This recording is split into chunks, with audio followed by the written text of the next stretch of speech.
Hello friends, welcome back to my channel. दोस्तों, आज हम लोग बात करेंगे Flamingo prose lesson 5 Indigo. इसके शॉर्ट क्वेश्चन आंसर हम दे चुके हैं और ये आपके लिए लॉन्ग है, बहुत ही इंपॉर्टेंट लॉन्ग है। ठीक है, सिर्फ 2 ही लॉन्ग होंगे इस चैप्टर के, मोस्ट इंपॉर्टेंट लॉन्ग। तो आप इसको पूरा देखिएगा और हो सके तो 1-2 बार रिपीट कीजिएगा। अगर लिखने का समय आपके पास नहीं है, एग्ज़ाम नज़दीक है, चाहिए तो लिख लिए, कोई दिक्कत नहीं है। लेकिन अगर नहीं लिखना है तो 1 से 2 बार जो है रिपीट करेंगे और इसको देख लेंगे अच्छे से, क्योंकि एग्ज़ाम में या तो शॉर्ट या तो लॉन्ग इस चैप्टर से कुछ ना कुछ आएगा ज़रूर। तो आइए वीडियो शुरू करते हैं और देखते हैं फर्स्ट क्वेश्चन आपका कि हु वाज राजकुमार शुक्ला। देखिए, अगर आपने शॉर्ट तैयार किए हैं तो शॉर्ट में भी एक आया है question, who was Rajkumar Shukla. ठीक है, और आगे भी लिखा है why did he decide to meet Gandhi ji. ये शॉर्ट में भी है, ये दोनों क्वेश्चन शॉर्ट में भी हैं। और what did he do to fulfil his desire, means Rajkumar Shukla कौन थे, वे जो है गांधी जी से क्यों मिलना चाहते थे, एंड और उन्होंने अपनी इच्छा पूरी करने के लिए क्या किया। ये 3 क्वेश्चन जिसका आंसर एक ही में है। और मोस्टली अगर आपने शॉर्ट देखे हैं तो आपका लॉन्ग रेडी हो जाएगा। अगर लॉन्ग देख ले रहे हैं तो 3 शॉर्ट क्वेश्चन आपके तैयार हो जाएंगे। तो आपको अच्छे से देखना है, पूरा वीडियो देखना है। तो आइए देखते हैं आंसर। पहला क्वेश्चन था कि हु वाज राजकुमार शुक्ला, राजकुमार शुक्ला कौन थे। तो अंडर एन एशियंट अरेंजमेंट, मतलब प्राचीन अरेंजमेंट के अनुसार, जो मतलब रूल्स रीति रिवाज जो जमींदारों के हुआ करते थे उसके अनुसार जो है the Champaran peasants were share crops.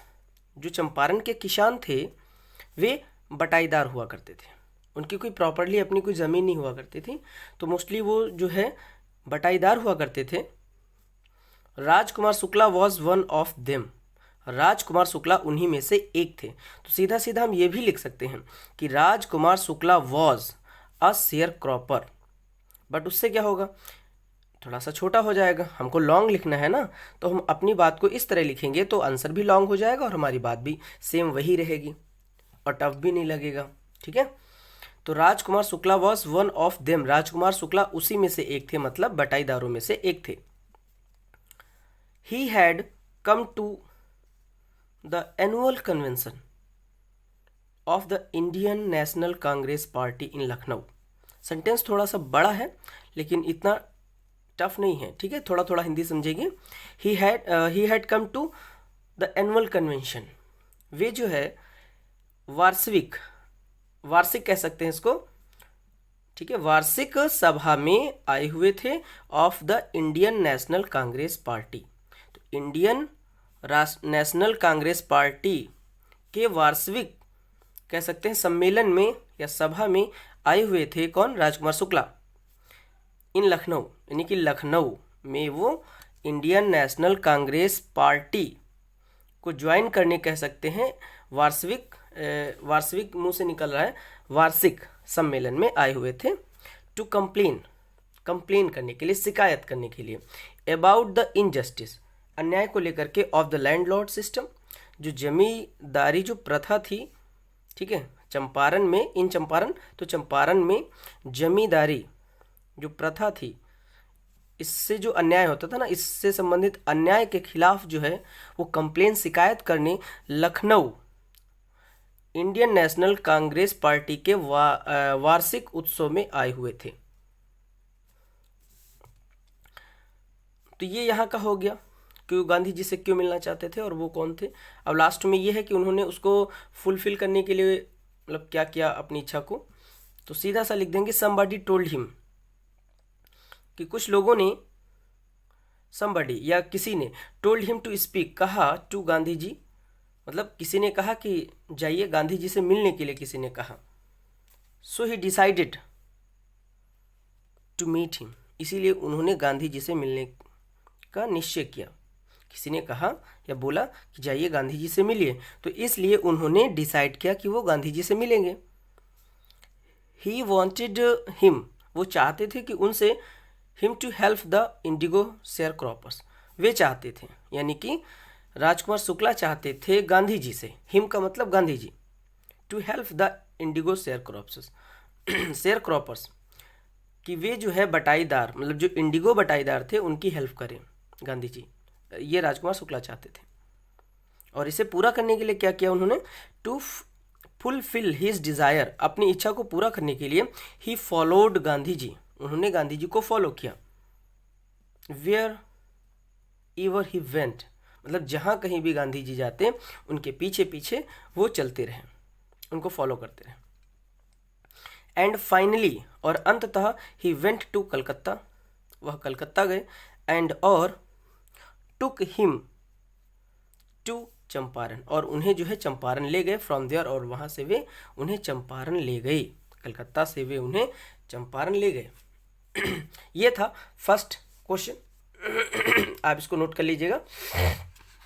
Next जो इसका क्वेश्चन है वो बहुत बहुत बहुत ही इंपॉर्टेंट है, इसको कह सकते हैं कि मोस्ट इम्पॉर्टेंट, क्योंकि जो ऊपर वाले हैं वो शॉर्ट में भी हैं, लॉन्ग में भी मिलाकर लिखा गया है, तो आपका काम चल जाएगा, लेकिन नीचे वाला जरूर देखेंगे कि what was share cropping system in Champaran. तो चंपारण में शेयर क्रॉपिंग सिस्टम क्या था, मतलब जो बटाईदार प्रथा थी, यानी कि किस आधार पर वो लोगों को ज़मीन देते थे बोने के लिए, वो क्या थी। How did Gandhi ji started his mission, Gandhi ji ने अपना मिशन कैसे स्टार्ट किया। व्हाट डिफ़िकल्टीज़, और कौन सी समस्याएं डिड ही फेस, उन्होंने फेस किया। ड्यूरिंग हिज बैटल, वैसे बैटल तो युद्ध होता है, ठीक है, उनके लिए एक युद्ध की तरह था ये। अगेंस्ट इनजस्टिस, अन्याय के खिलाफ युद्ध में जो है, अपने इस युद्ध में उन्होंने किन समस्याओं का सामना किया, और ये जो शेयर क्रॉपिंग सिस्टम था ये क्या था, और गांधी जी ने अपना मिशन कैसे स्टार्ट किया, ये 3 आंसर इसमें देने हैं। तो स्टार्ट करते हैं answer. Most of the arable land, इसका मतलब होता है खेती करने योग्य जमीन, इन द चंपारण डिस्ट्रिक्ट, जो चंपारण जिला था उसकी ज़्यादातर जो खेती करने योग्य ज़मीन थी वॉज डिवाइडेड, बटी हुई थी, into large estate owned by British landlord, जो बटी हुई थी इनटू लार्ज एस्टेट में, ओन बाय ब्रिटिश लैंडलॉर्ड, जो अंग्रेजी इनको कह सकते हैं, ठीक है, जमींदारों के खुद के नियम कानूनों के आधार पर एक लार्ज एस्टेट में बटी हुई थी। And worked by Indian tenants, जिस पर जो है भारतीय किराएदार कार्य करते थे, यानी कि वही शेयर क्रॉपर्स, ठीक है। ये ज़मीन का जो सिस्टम है वो ब्रिटिश लैंडलॉर्ड्स लोग लगा के रखे थे, कंडीशन वगैरह, तो इस पे जो कार्य करते थे वो तो इंडियन थे, तो भारतीय किराएदार जो है कार्य करते थे। The chief commercial crop was Indigo, और जो उसकी चीफ कॉमर्शियल क्रॉप थी जिससे सर्वाधिक आय होती थी वो इंडिगो थी। इंडिगो क्या है, चीफ कॉमर्शियल क्रॉप है, इससे जो है मोस्टली इनकम होती है। द लैंडलॉर्ड्स कंपेल्ड, तो लैंडलॉर्ड जो थे, जो जमींदार थे, उन्होंने मजबूर किया ऑल टेनेंट्स, सभी किराएदारों को, to plant 15% of their holding with indigos, जमींदारों ने किराएदारों को 15% ज़मीन पर, मतलब जितनी भी ज़मीन वो देते थे उस पर 15% की ज़मीन पर इंडिगो फसल लगाने के लिए वो कहते थे कि लगाइए। And surrender the entire indigo crops as rent, और किराए के तौर पर, मतलब जो ज़मीन बोने को देते थे उसके किराए के तौर पर उस ज़मीन में 15% उनको इंडिगो लगाना होता था, इंडिगो क्रॉप्स, और वो सारी की सारी ज़मींदारों को सरेंडर करना होता था, मतलब सौंप देना होता था। ये उनकी शर्त होती थी, और यही एक जो प्रॉब्लम थी इसी को सॉल्व कराने के लिए शुक्ला जी जो है गांधी जी को चंपारण लाए हुए थे। तो ये तो आपका ऊपर वाला हो गया ना, शेयर क्रॉपिंग सिस्टम क्या था। अब this was the share cropping system in Champaran, तो यही जो है शेयर क्रॉपिंग सिस्टम जो है चंपारण में था।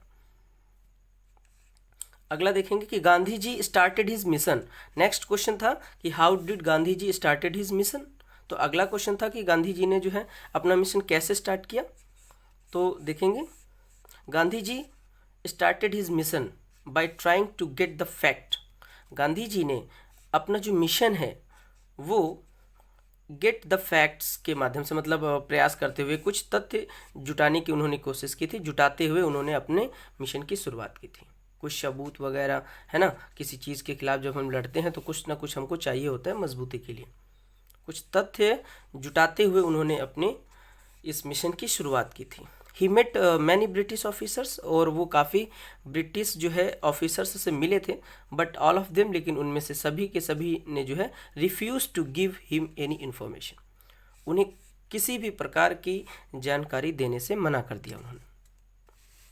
Because he was an outsider, क्योंकि वो एक आउटसाइडर थे, यानी कि एक बाहरी व्यक्ति थे, इसलिए उन्होंने जो है कोई भी जानकारी गांधी जी को नहीं दी थी, मना कर दिया था। ही रिसीव्ड एन ऑफिशियल नोटिस, और फिर जब उन्होंने ऐसा किया तो उनको क्या हुआ कि he received an official notice to leave the Champaran. Champaran को छोड़ने के लिए उनको एक ऑफिशियल नोटिस मिली हुई थी, ये कह सकते हैं सरकारी चिट्ठी उनको एक मिली। बट ही डिनाइड, लेकिन उन्होंने मना कर दिया कि हम चंपारण नहीं छोड़ेंगे। इसी में हो गया, ही डिनाइड में ही हो गया कि उन्होंने चंपारण छोड़ने से मना कर दिया। दैट वॉज वाई, और यही वजह थी, दैट वॉज वाई, यही वजह थी कि he received a summon to appear in the court. यही वजह थी कि उनको एक सम्मन मिला था, पेशगी कह सकते हैं, एक पत्र था जो मिला था कोर्ट में उपस्थित होने के लिए। जब उन्होंने वहाँ चंपारण छोड़ने से मना कर दिया तो इनको एक ब्रिटिश गवर्नमेंट के द्वारा एक जो है सम्मन मिला था। ये भी शॉर्ट क्वेश्चन आंसर में इसका जिक्र हुआ है कि कोर्ट में आपको उपस्थित होना है। दस ही फेस्ड मैनी प्रॉब्लम्स या डिफ़िकल्टीज़, इस प्रकार इन्होंने काफ़ी समस्याएं जो है झेली। डिफ़िकल्टीज़ एंड प्रॉब्लम्स, जो भी आप लिखना चाहें लिख सकते हैं। तो ये इस चैप्टर का मोस्ट इम्पोर्टेंट क्वेश्चन है, इसको आप ज़रूर याद करिएगा, और हो सके तो 2 से 3 बार इस वीडियो को रिपीट कर लीजिएगा और आपको अच्छे से आ जाएगा। तो सिर्फ ये 2 क्वेश्चन थे आपके इस चैप्टर से इम्पोर्टेंट जो मैंने आपको बताया, और काफ़ी सारा समय दिया आपको। तो अगर आपको ये वीडियो अच्छा लगा है तो लाइक कीजिएगा, सब्सक्राइब कर लीजिएगा। हमें उम्मीद है आपने पहले से ही सब्सक्राइब कर रखा है, तो अपने दोस्तों तक ज़रूर शेयर कीजिएगा। फिर मिलते हैं एक नए वीडियो के साथ, तब तक के लिए नमस्कार। Thank you for watching my videos. धन्यवाद।